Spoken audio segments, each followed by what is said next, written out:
The year is 37 AD. The Roman Empire stands as a colossal testament to human ambition and the relentless pursuit of power.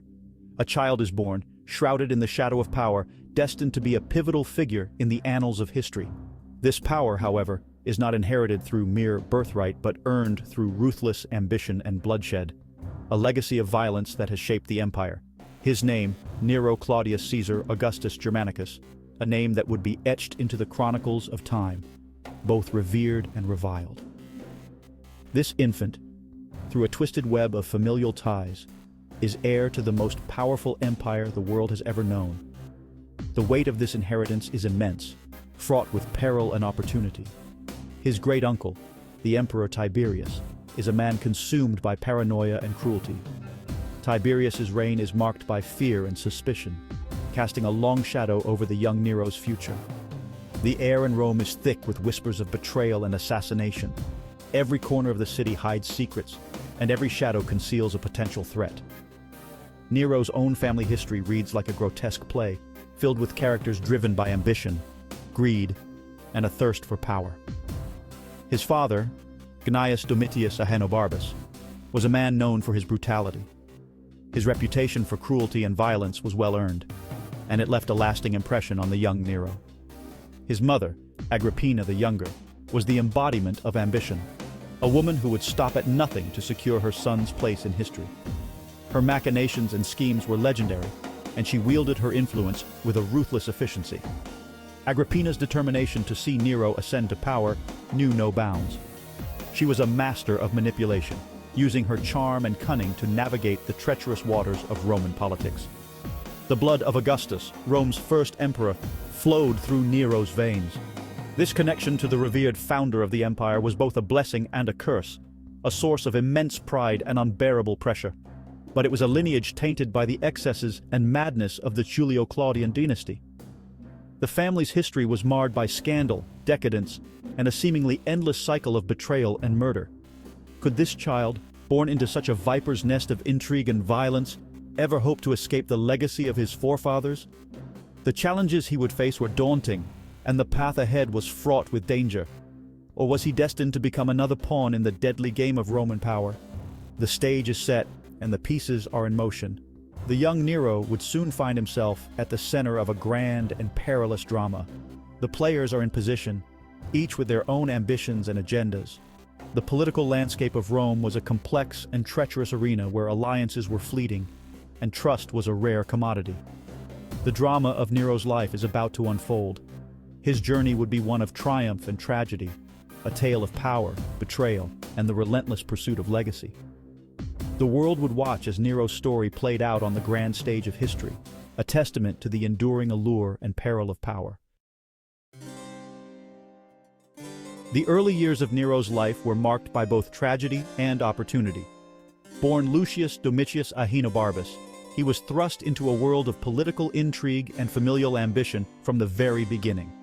His father, Gnaeus Domitius Ahenobarbus, was a man of considerable influence, but his untimely death when Nero was just a toddler left a void in the young boy's life. This loss was profound, leaving Nero vulnerable to the machinations of the imperial court. His mother, Agrippina the Younger, was a woman of immense ambition and cunning. She saw in her son's vulnerability an opportunity to climb the political ladder. The Roman court was a place of constant intrigue, where alliances were formed and broken with alarming frequency. Agrippina, however, was not one to be easily deterred. She maneuvered expertly within this treacherous environment, using her influence and cunning to secure her son's position as heir to her own brother, the Emperor Claudius. Agrippina's ambition knew no bounds. She saw a path to power through her son and was determined to see it through. Her marriage to Claudius was a calculated move, designed to place Nero in the line of succession. Claudius, a scholar thrust into an emperor's role, was easily manipulated by Agrippina. She used her charm and intelligence to bend him to her will, ensuring that Nero's path to the throne was clear. Her machinations were not without opposition, however. Claudius's own son, Britannicus, was a potential rival. Claudius, despite his scholarly inclinations, was no match for Agrippina's political acumen. He was a man more comfortable with books than with the brutal realities of power. Agrippina seized her chance, marrying Claudius and ensuring Nero's path to the throne. The marriage was a grand affair, filled with pomp and ceremony. But beneath the surface, it was a strategic alliance, designed to secure Agrippina's ambitions. She pushed aside Claudius's own son, Britannicus, casting a long shadow over the young boy's life. Britannicus, once the favored son, found himself increasingly sidelined. Agrippina's influence over Claudius was absolute, and she used it to ensure that Nero was groomed for power. Nero was tutored by the renowned philosopher Seneca, who instilled in him a love of learning and the arts. Seneca, a man of great wisdom and intellect, saw potential in Nero. He sought to mold the young prince into a philosopher-king, a ruler who would be guided by reason and virtue. Under Seneca's tutelage, Nero developed a passion for poetry, music, and the arts. But the seeds of ambition sown by his mother had already taken root. Agrippina's whispers in Nero's ear were a constant reminder of his destiny. She filled his mind with visions of power and glory, ensuring that he would be ready to seize the throne when the time came. At the tender age of 17, Nero's destiny arrived. Claudius died suddenly, poisoned, it was whispered, by his ambitious wife.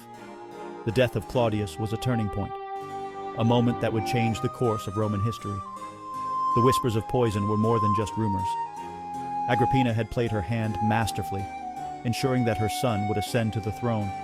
With Claudius out of the way, Nero was now emperor of Rome. Agrippina's triumph was complete. She had navigated the treacherous waters of Roman politics with skill and determination, securing the ultimate prize for her son. But her victory was not without its challenges.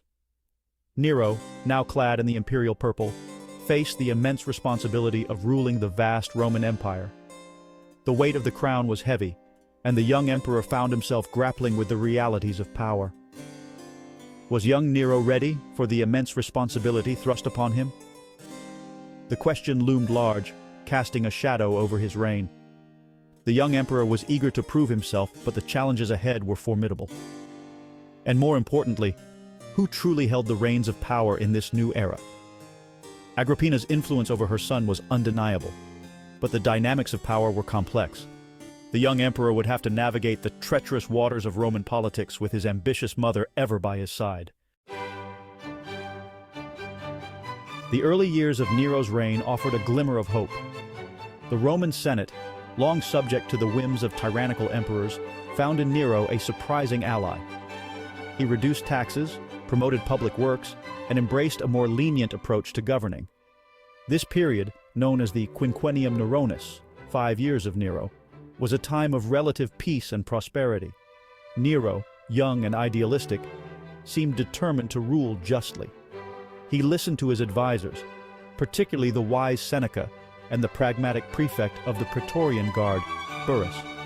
He focused on strengthening Rome's infrastructure, improving the lives of its citizens, and fostering a love for the arts. For a brief moment, Rome dared to hope that a new era had dawned. But beneath the veneer of this golden age, cracks were beginning to show. Agrippina, accustomed to wielding power, refused to relinquish control over her son. She clashed with Nero's advisors, her ambition a constant threat to his newfound autonomy. The young emperor, caught between his mother's domineering influence and his own desire for independence, found himself on a collision course with destiny. The power struggle between Nero and Agrippina escalated with each passing day. What began as a partnership, with Agrippina guiding her young son through the treacherous waters of Roman politics, soon turned into a bitter rivalry. Agrippina, a woman of immense ambition and cunning, had always envisioned herself as the true power behind the throne. She had orchestrated Nero's rise to power, eliminating rivals and securing alliances. But as Nero grew older, he began to chafe under his mother's domineering influence. Agrippina, accustomed to getting her way, interfered in matters of state, undermining her son's authority. She attended Senate meetings, influenced key decisions, and even had coins minted with her image alongside Nero's. Her actions were not just those of a concerned mother, but of a co-ruler, a position that Nero found increasingly intolerable. She disapproved of his relationships, his policies, his very way of ruling. Agrippina's disapproval was not subtle. She openly criticized Nero's choices, from his romantic liaisons to his political appointments. Her constant meddling and harsh judgments created a rift that grew wider with each passing day. The love between mother and son curdled into resentment and suspicion. Nero, once a dutiful son, began to see his mother as an obstacle to his autonomy. The bond that had once united them was now a source of mutual distrust and animosity. Nero, desperate to break free from his mother's control, began to assert his independence. He sought to carve out his own identity, separate from Agrippina's shadow. This quest for independence led him to make decisions that were often in direct opposition to his mother's wishes. He defied her wishes, surrounding himself with advisors who encouraged his more extravagant and self-indulgent tendencies. Figures like Seneca and Burrus became his confidants, steering him towards a path of excess and indulgence. Nero's court became a place of opulence, where he could escape the overbearing presence of his mother. He distanced himself from Agrippina, stripping her of her titles and banishing her from the imperial palace. This act was not just a political maneuver, but a deeply personal rejection. Agrippina, who had once been the most powerful woman in Rome, found herself isolated and humiliated. But Agrippina was not a woman to be easily discarded. Her spirit was unbroken, and she began to plot her return to power. She reached out to potential allies, hoping to find a way to regain her influence over Nero and the empire. Her anger festered, her thirst for power unquenched. Agrippina's determination to reclaim her position only grew stronger. She saw Nero's defiance as a betrayal, and her desire for revenge became a driving force. She became a thorn in Nero's side, a constant reminder of the price of his defiance. Agrippina's presence loomed large over Nero, a specter of his past decisions and the consequences they brought. Her confrontations with him were charged with tension, each encounter a battle of wills. The situation reached a boiling point. The court was rife with rumors and intrigue, as factions formed around the emperor and his estranged mother. The tension was palpable, and it was clear that a resolution, one way or another, was imminent. In 59 AD, Nero, fueled by paranoia and fear, made a chilling decision. Convinced that Agrippina was plotting against him, he decided that the only way to secure his reign was to eliminate her permanently. He orchestrated his mother's murder. The plan was executed with cold precision, a testament to Nero's resolve to rid himself of the one person who had once been his greatest ally and now his greatest threat. The act sent shockwaves through Roman society, staining Nero's reputation with the indelible mark of matricide. The murder of Agrippina was not just a personal tragedy, but a public scandal that rocked the foundations of the empire. The once promising emperor had now crossed a line, embracing the brutality that had defined his ancestors. Nero's transformation was complete. He had become a ruler feared by his subjects, his reign marked by cruelty and excess. There would be no turning back. The shadow of Agrippina would haunt Nero for the rest of his life, a grim reminder of the lengths he had gone to secure his power. His legacy, forever tainted by the blood of his mother, would be one of infamy and tragedy.